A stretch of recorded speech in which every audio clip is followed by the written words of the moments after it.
আচ্ছা, যে 6 ধরনের টাইপ অফ কনফ্লিক্ট কীভাবে বোঝা যাবে যে প্রাথমিক কনফ্লিক্ট একটা চলচ্চিত্রে যা গাইড করবে একটা এডিটরের চয়েসকে, এই টার্মগুলো বিশেষ করে পেসিং, শর্ট সিলেকশন এবং সাউন্ড ডিজাইনের ক্ষেত্রে। তাহলে বোঝা গেল যে এখন মূল টপিক হচ্ছে 6 ধরনের কনফ্লিক্ট এবং তাদের প্রভাব ফিল্ম এডিটিংয়ে। যে বোঝা প্রাইমারি কনফ্লিক্ট একটা চলচ্চিত্রে, এটা ক্রুশিয়াল একটা এডিটরের জন্য, যেহেতু এটা গাইড করে তাদের চয়েস পেসিংয়ের ক্ষেত্রে, শর্ট সিলেকশনের ক্ষেত্রে এবং সাউন্ড ডিজাইনের ক্ষেত্রে। তো 6 ধরনের প্রাথমিক কনফ্লিক্টের টাইপ বলা হচ্ছে 1 নম্বর মানুষ বনাম মানুষ। যে এইটা সবচেয়ে বেশি কমন টাইপ অফ কনফ্লিক্ট, পিটিং করে একজন পার্সনকে আর একজন পার্সনের এগেনস্টে। হতে পারে এটা ফিজিক্যাল কনফ্রন্টেশন, একটা আইডিয়াসের ডিসএগ্রিমেন্ট, অথবা রিসোর্সের জন্য যুদ্ধ। অর্থাৎ মানুষ বনাম মানুষ এই ধরনের সংঘাত সবচেয়ে সাধারণ, একজন ব্যক্তিকে অন্য ব্যক্তির বিরুদ্ধে দাঁড় করায়। এটি শারীরিক সংঘর্ষ, ধারণার অসামঞ্জস্য বা সম্পদ দ্বন্দ্ব হতে পারে। আগের প্রসঙ্গে আসি। দ্বিতীয়ত মানুষ বনাম সেলফ, যেটাকে ইন্টারনাল কনফ্লিক্ট, যা ঘটে একটা চরিত্রের মনের মধ্যে। এর মধ্যে অন্তর্ভুক্ত থাকতে পারে নৈতিক দ্বিধা, ব্যক্তিগত পার্সোনাল ডেমন্স এবং অথবা আইডেন্টিটি ক্রাইসিস। তৃতীয়ত মানুষ বনাম প্রকৃতি, যে এই কনফ্লিক্ট পিটস করে একটা চরিত্র দাঁড়িয়ে যায় নেচারের বিরুদ্ধে। এটা হতে পারে প্রাকৃতিক দুর্যোগ, একটা হার্শ এনভায়রনমেন্ট, অথবা সারভাইভাল করার জন্য সংগ্রাম। অর্থাৎ মানুষ বনাম প্রকৃতির এই সংঘাতটি একটি চরিত্রকে প্রকৃতির শক্তিগুলোর বিরুদ্ধে দাঁড় করায়। এটি একটি প্রাকৃতিক দুর্যোগ, একটি কঠোর পরিবেশ বা বেঁচে থাকার সংগ্রাম হতে পারে। আবার আগের প্রসঙ্গে আসি। চতুর্থত মানুষ বনাম সমাজ, যে এই কনফ্লিক্টের উদ্ভব ঘটে যখন একটা চরিত্র নর্মসের বিপরীতে দাঁড়ায়, মূল্যবোধের বিপরীতে দাঁড়ায়, অথবা সমাজের আইনের বিপরীতে দাঁড়ায়। এর মধ্যে অন্তর্ভুক্ত থাকতে পারে সোশ্যাল ইনজাস্টিস, রাজনৈতিক নিপীড়ন, অথবা সাংস্কৃতিক পার্থক্য। পঞ্চম মানুষ বনাম টেকনোলজি, যে এই দ্বন্দ্বটা ঘটে যখন একটা চরিত্র দাঁড়িয়ে যায় বা থ্রেটসের বিরুদ্ধে, যেটা টেকনোলজির থেকে আসছে। এটা হতে পারে আর্টিফিশিয়াল ইন্টেলিজেন্স, অটোমেশান, অথবা টেকনোলজিক্যাল অগ্রগতি। অর্থাৎ মানুষ বনাম প্রযুক্তি, এই ধরনের সংঘাত ঘটে যখন একটি চরিত্র প্রযুক্তি সৃষ্ট চ্যালেঞ্জ বা হুমকির মুখোমুখি হয়। এটি হতে পারে কৃত্রিম বুদ্ধিমত্তা, স্বয়ংক্রিয়তা বা প্রযুক্তিগত অগ্রগতি।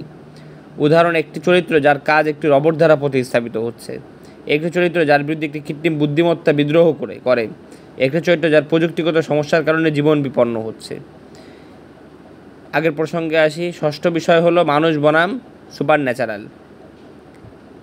এই কনফ্লিক্টের মধ্যে অন্তর্ভুক্ত থাকে যে মানুষের বা চরিত্রের ব্যাটেলিং করতে হচ্ছে সুপার ন্যাচারাল শক্তির সাথে, যেমন ভূত, দৈত্য, অথবা মিথিক্যাল কোনো ক্রিয়েচার্সের সাথে, শয়তান, এদের সাথে। কিভাবে এই কনফ্লিক্ট বোঝাটা গাইড করতে পারে এডিটিং চয়েস। পেসিংয়ের ক্ষেত্রে যদি বলি, মানুষ বনাম মানুষ,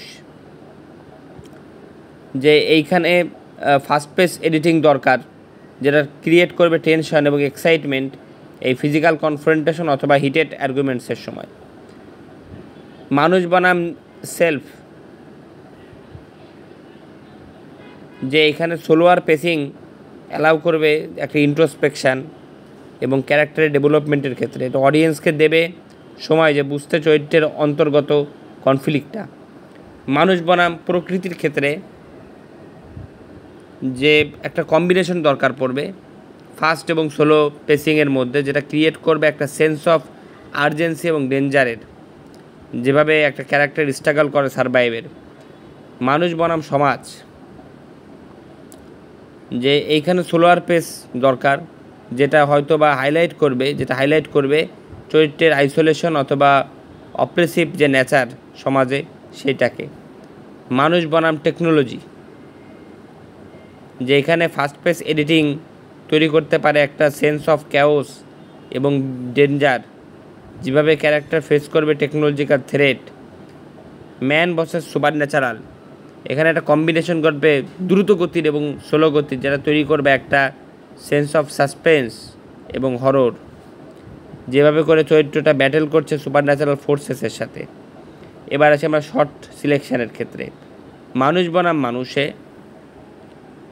যে ক্লোজ আপ শটটা বেশি দরকার পড়বে, কারণ এটা এমফেসাইজ করতে পারে ফেসিয়াল এক্সপ্রেশন এবং ইমোশন, যেখানে লং শট এস্টাবলিশ করবে সেটিং এবং পাওয়ার ডাইনামিক্স। হ্যাঁ, এটা চরিত্রগুলোর মধ্যে। মানুষ বনাম সেলফ, এইখানে ক্লোজ আপ শট একইভাবে ক্যারেক্টারের যে ইন্টারনাল টার্ময়েল সেটা তুলে ধরতে পারবে, যেখানে ওয়াইড শট দেখাতে পারবে চরিত্রের আইসোলেশন অথবা যে ওভারওয়েলমিং নেচার তাদের কনফ্লিক্টের ভিতরে। অর্থাৎ মানুষ বনাম নিজের মধ্যে সংঘাতে ক্লোজ আপ শটগুলি চরিত্রের অভ্যন্তরীণ উত্তেজনা বা দ্বন্দ্বের উপর ফোকাস করতে পারে, যখন ওয়াইডার শটগুলি চরিত্রের একাকিত্ব বা তাদের সংঘাতের অত্যন্ত বিশাল প্রকৃতি দেখাতে পারে। বিস্তারিত ব্যাখ্যায় বলা যায় যে ক্লোজ আপ শট, এই ধরনের শট চরিত্রের মুখের অভিব্যক্তি, চোখের আন্দোলন এবং অন্যান্য সূক্ষ্ম বিবরণগুলিকে ঘনিষ্ঠভাবে দেখায়। এটি দর্শককে চরিত্রের অভ্যন্তরীণ বিশ্বের গভীরে নিমজ্জিত হতে সাহায্য করে। যদি চরিত্রটি কোনো দ্বন্দ্বের মধ্যে থাকে, তাহলে ক্লোজ আপ শটগুলি তাদের অভ্যন্তরীণ উত্তেজনা, দুশ্চিন্তা বা অনিশ্চয়তার প্রকাশ করতে পারে।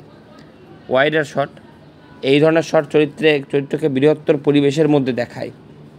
এটি দর্শককে চরিত্রের পরিস্থিতি, তাদের একাকিত্ব বা তাদের দ্বন্দ্বের বিশালতার একটি ধারণা দেয়। উদাহরণস্বরূপ, যদি চরিত্রটি এক বন্য অরণ্যে হারিয়ে যায়, তাহলে একটি ওয়াইডার শট তার একাকিত্ব এবং প্রাকৃতিক শক্তির বিশালতার প্রকাশ করতে পারে। উদাহরণ, ক্লোজ আপ এবং ওয়াইডার শটগুলির ব্যবহার চরিত্রের অভ্যন্তরীণ দ্বন্দ্ব এবং তার পরিবেশের সাথে তার সম্পর্কের মধ্যে একটি ভারসাম্য সৃষ্টি করতে সাহায্য করে। এটি দর্শককে গভীরভাবে চরিত্রের অভিজ্ঞতা অনুভব করতে এবং তাদের সংঘাতের গুরুত্ব বুঝতে সাহায্য করে। এরপরে আসা যাক মানুষ ম্যান ভার্সেস নেচারে, যে এখানে এস্টাবলিশিং শট দেখাতে পারে যে ভাস্টনেস, প্রাচুর্য এবং পাওয়ার অফ নেচারের, যেখানে ক্লোজ আপ হাইলাইট করতে পারে চরিত্রের যে ভঙ্গুরতা সেটাকে। ম্যান ভার্সেস সোসাইটি, এখানে ওভার দ্য শুডার শট তৈরি করতে পারে একটা সেন্স অফ সার্ভেইলেন্স অথবা অপারেশনের, নজরদারি অথবা অপারেশনের, যেখানে এস্টাবলিশিং শট দেখাতে পারে চরিত্রের প্লেস সমাজে। মানুষ বনাম টেকনোলজি, যে এখানে ফাস্ট কাট এবং ক্লোজ আপস এমফাসাইজ করতে পারে যে একটা ওভারওয়েলমিং নেচার চরিত্রের, যেখানে এস্টাবলিশিং শট দেখাতে পারে চরিত্রের সম্পর্ক প্রযুক্তির সাথে। এটা হচ্ছে এরকম যে মানুষ বনাম প্রযুক্তি, দ্রুত কাট এবং ক্লোজ আপ প্রযুক্তির অত্যন্ত প্রভাবশালী প্রকৃতি জোর দেয়, যখন স্থাপনা শট প্রযুক্তির সাথে চরিত্রের সম্পর্ককে দেখায়। বিস্তারিত ব্যাখ্যায় বলা যেতে পারে যে মানুষ বনাম প্রযুক্তি, এই ধরনের সংঘাতে একটি চরিত্র প্রযুক্তির সাথে লড়াই করে। দ্রুত কাট এবং ক্লোজ আপ, এই সম্পাদন কৌশলগুলি দর্শককে প্রযুক্তির অত্যন্ত প্রভাবশালী প্রকৃতি অনুভব করতে সাহায্য করে। স্থাপনা শট, এই শটগুলি চরিত্রটিকে প্রযুক্তির সাথে কীভাবে সম্পর্কিত তা দেখায়। উদাহরণ হিসেবে বলা যায়, একটা সাইবার পাঙ্ক ফিল্মে দ্রুত কাট এবং ক্লোজ আপগুলি প্রযুক্তির ঝলকানি এবং অতিরিক্ত তথ্যের প্রবাহ দেখাতে পারে। একই সময় স্থাপনা শটগুলি চরিত্রটিকে প্রযুক্তির দ্বারা ঘিরে থাকা বা এর উপর নির্ভরশীল দেখাতে পারে। গেল, এবার আগের প্রসঙ্গে আবার আসি, মানুষ বনাম সুপার ন্যাচারাল। তা এখানে লো অ্যাঙ্গেল শট, এটা তৈরি করতে পারে একটা সেন্স অফ ইন্টিমিডেশন এবং হররের, যেখানে ক্লোজ আপ ফোকাস করতে পারে যে সুপার ন্যাচারাল ক্রিয়েচার্স অথবা শক্তির। মানুষ বনাম অতি প্রাকৃতিক, যে নিম্ন কোণের শটগুলি ভয় এবং হুমকির অনুভূতি তৈরি করতে পারে, যখন ক্লোজ আপগুলি অতি প্রাকৃতিক প্রাণী বা শক্তিগুলোতে ফোকাস করতে পারে। ব্যাখ্যা, মানুষ বনাম অতি প্রাকৃতিক, এই ধরনের সংঘাতে একটি চরিত্র অতি প্রাকৃতিক শক্তি বা প্রাণীর বিরুদ্ধে লড়াই করে। নিম্ন কোণের শট, এই শটগুলি ক্যামেরাটি চরিত্রের নিচ থেকে উপরে তাকিয়ে থাকে। এটি অতি প্রাকৃতিক শক্তিকে বড় এবং আরও শক্তিশালী দেখায়, যা দর্শকদের মধ্যে ভয় এবং হুমকির অনুভূতি তৈরি করে। ক্লোজ আপ, এই শটগুলি অতি প্রাকৃতিক প্রাণী বা শক্তির বিস্তারিতগুলি দেখায়, যা তাদের ভয়ঙ্কর বা অদ্ভুত বৈশিষ্ট্যগুলোকে আরও বেশি করে তুলে ধরে। উদাহরণ, একটি ভৌতিক চলচ্চিত্রে একটি ভূতের সাথে মুখোমুখি হওয়া চরিত্রের উপর নিম্ন কোণের শট ব্যবহার করা হতে পারে। এটি ভূতকে বিশাল এবং হুমকিদায়ক দেখাবে। তারপরে ভূতের মুখের ক্লোজ আপ শটগুলি তার ভয়ঙ্কর বৈশিষ্ট্যগুলিকে আরও বেশি করে তুলে ধরবে। সারাংশ, নিম্ন কোণের শট এবং ক্লোজ আপগুলি অতি প্রাকৃতিক সংঘাতের দৃশ্যগুলিকে আরও ভয়ঙ্কর এবং হুমকিদায়ক করে তুলতে সাহায্য করে। এবার আমরা আসি সাউন্ড ডিজাইনের ক্ষেত্রে। সেটা হলো ম্যান ভার্সেস ম্যানে যে সাউন্ড ইফেক্ট যেটা ইনহ্যান্স করবে যে ফিজিক্যাল কনফ্রন্টেশনের তীব্রতাকে, যেখানে মিউজিক ক্রিয়েট করতে পারে একটা সেন্স অফ টেনশন অথবা বিজয়। এটাকে ম্যান ভার্সেস সেলফে সাউন্ড ইফেক্ট যেটা সাজেস্ট করতে পারে ক্যারেক্টারের ইন্টারনাল টার্ময়েল, যেখানে মিউজিক তৈরি করতে পারে একটা সেন্স অফ মেলানকলি অথবা ইন্ট্রোস্পেকশন।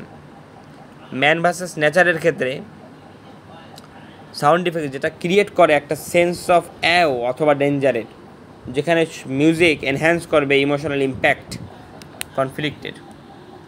যে মানুষ বনাম প্রকৃতিতে শব্দ প্রভাব আশ্চর্য বা বিপদের অনুভূতি সৃষ্টি করতে পারে, যখন সঙ্গীত সংঘাতের মানসিক প্রভাব বাড়াতে পারে। বিস্তৃত ব্যাখ্যায় বলা যায় মানুষ বনাম প্রকৃতি এই ধরনের সংঘাতে একটি ব্যক্তি বা চরিত্র প্রাকৃতিক শক্তিগুলির বিরুদ্ধে লড়াই করে। এটি প্রাকৃতিক দুর্যোগ, কঠোর পরিবেশ বা বেঁচে থাকার জন্য সংগ্রাম হতে পারে। শব্দ প্রভাবের কথা যদি বলা হয়, এই ধরনের সংঘাতে শব্দ প্রভাব একটি গুরুত্বপূর্ণ উপাদান। শব্দ প্রভাব দর্শকদের মধ্যে আশ্চর্য বা বিপদের অনুভূতি সৃষ্টি করতে পারে। উদাহরণস্বরূপ তুফানের সময় শব্দ প্রভাব দর্শকদের ভয় এবং উত্তেজনা অনুভব করতে পারে। সঙ্গীতও এই ধরনের সংঘাতের মানসিক প্রভাব বাড়াতে পারে। সঙ্গীত দর্শকদেরকে চরিত্রের সংগ্রাম এবং তার আবেগগুলি বোঝার সাহায্য করতে পারে। উদাহরণস্বরূপ একটি দুঃখজনক বা বিষণ্ণ সুর চরিত্রের দুঃখ এবং হতাশা প্রকাশ করতে পারে। উপসংহার: মানুষ বনাম প্রকৃতি সংঘাতে শব্দ প্রভাব এবং সঙ্গীত দর্শকদেরকে চরিত্রের সংগ্রাম এবং তার আবেগগুলো বোঝার সাহায্য করে। এই দুই উপাদান একত্রে কাজ করে দর্শকদেরকে সংঘাতের মানসিক প্রভাব অনুভব করতে সাহায্য করে। আবার আগের প্রসঙ্গে আসি, ম্যান ভার্সেস সোসাইটি। এইখানে এমন সাউন্ড এফেক্ট ব্যবহার করতে হবে যেটা সাজেস্ট করবে সমাজের যে অপ্রেসিভ প্রকৃতিকে, যেখানে মিউজিক তৈরি করবে একটা সেন্স অফ বিদ্রোহ অথবা আশা। মানুষ বনাম টেকনোলজি যে সাউন্ড ইফেক্ট যেটা তৈরি করতে পারে একটা সেন্স অফ ডেঞ্জার অথবা ইন্টিমিডেশন, যেখানে মিউজিক এনহ্যান্স করবে টেকনোলজিক্যাল অ্যাটমসফিয়ারকে। যে অর্থাৎ মানুষ বনাম প্রযুক্তি শব্দপ্রভাব সৃষ্টি করতে পারে একটা অনুভূতি, বিপদ বা ভয়ঙ্করতা, যখন সঙ্গীতে বাড়াতে পারে প্রযুক্তিগত পরিবেশ। এর ব্যাখ্যায় বলা যায় যে মানুষ বনাম প্রযুক্তি এই ধরনের সংঘাতে একটি চরিত্র প্রযুক্তির কারণে বিপদ বা হুমকির মুখোমুখি হয়। এটি হতে পারে কৃত্রিম বুদ্ধিমত্তা, স্বয়ংক্রিয়তা বা প্রযুক্তিগত উন্নতির কারণে। শব্দ প্রভাব কি সাউন্ড ইফেক্টগুলি একটি বিপজ্জনক বা ভয়ঙ্কর পরিবেশের অনুভূতি তৈরি করতে পারে। উদাহরণস্বরূপ যদি একটি চরিত্র একটি বিশাল রবটের মুখোমুখি হয়, তাহলে রবটের শব্দ প্রভাব যেমন হুইলের ঘরঘর বা মেশিনের গর্জন দর্শকদের মধ্যে ভয় বা উদ্বেগের অনুভূতি তৈরি করতে পারে। সঙ্গীত প্রযুক্তিগত পরিবেশকে আরও গভীর করতে পারে। উদাহরণস্বরূপ যদি একটি চরিত্র একটি উন্নত প্রযুক্তিগত ভবিষ্যৎ থাকে, তাহলে ইলেকট্রনিক বা সিনথেটিক সঙ্গীত ব্যবহার করা যেতে পারে প্রযুক্তিগত অনুভূতি বাড়ানোর জন্য। সারাংশে বলা যায় মানুষ বনাম প্রযুক্তি সংঘাতে শব্দ প্রভাব এবং সঙ্গীত দর্শকদের মধ্যে বিপদ, ভয়ঙ্করতা এবং প্রযুক্তিগত পরিবেশের অনুভূতি তৈরি করতে পারে। এবার মানুষ বনাম সুপার ন্যাচারাল যে সাউন্ড ইফেক্টস তৈরি করতে পারে একটা সেন্স অফ সাসপেন্স এবং হরর, যেখানে মিউজিক এনহ্যান্স করতে পারে এই সুপার ন্যাচারাল অ্যাটমসফিয়ারকে। এই বুঝতে পেরে এই প্রাইমারি কনফ্লিক্ট একটা চলচ্চিত্রে যে এডিটর তৈরি করতে পারে একটা ইনফর্ম চয়েস, পেসিং নিয়ে, শর্ট সিলেকশন নিয়ে এবং সাউন্ড ডিজাইন নিয়ে, যে উন্নত করতে ইমোশনাল প্রভাব এবং স্টোরি টেলিং পাওয়ার ফিল্মের।